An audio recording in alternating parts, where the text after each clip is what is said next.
আজকে আমি অনেক একটি মজাদার সবজি রান্না করব। এই যে দেখতেছেন সবজিগুলি রান্না করব কই মাছ দিয়ে। আসসালামু আলাইকুম।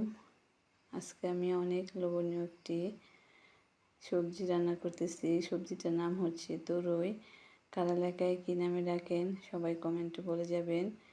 এগুলি আমি ছিলে যে কেটে নিয়েছি, এখন পরিষ্কার করে ধুয়ে নেব। ধোয়া যখন হয়ে যাবে তখন আমি একটু মাছগুলি ভেজে নেব। লবণ, হলুদ, একটু মরিচের গুঁড়া দিয়ে ভালো করে মেখে নেব। যখন ভালো করে মাখা হয়ে যাবে তখন মাটির চুলায় জ্বলন্ত আগুনে একটি কড়াই বসিয়ে দেব। কড়াইটা গরম হলে কড়াইয়ের মধ্যে দিয়ে দেব সামান্য পরিমাণ তেল। তারপরে তেলটা গরম হলে মাছগুলি দিয়ে উল্টে পাল্টে ভেজে নেব। এই যে দেখেন কি সুন্দর কই মাছ। তো মাছগুলো আমি উল্টে পাল্টে ভেজে নিচ্ছি।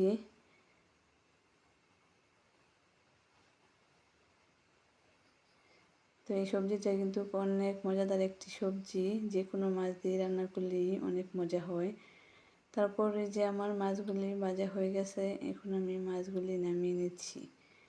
তারপর কড়াইটা পরিষ্কার করে ধুয়ে নিয়েছি। মাটির চুলার তাপতে মশলাগুলি পড়ে গেছে। এখন আমি তেল দিয়ে তারপরে পেঁয়াজগুলি ভেজে নিচ্ছি। ওই তেলে দিয়ে দিচ্ছি হলুদের গুঁড়া, মরিচের গুঁড়া, ধনিয়ার গুঁড়া, লবণ। তারপর দিয়ে দিচ্ছি সামান্য পরিমাণ পানি।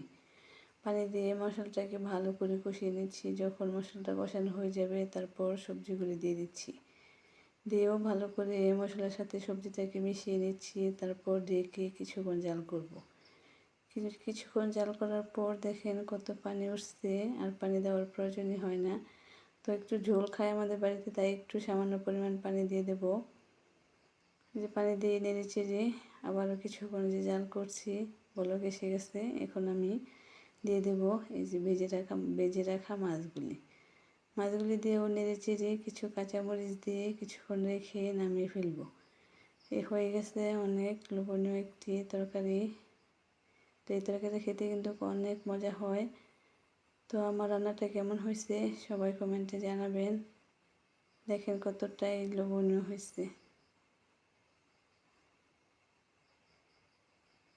তো সবাইকে অসংখ্য অসংখ্য ধন্যবাদ আমার পুরো ভিডিওটি দেখার জন্য।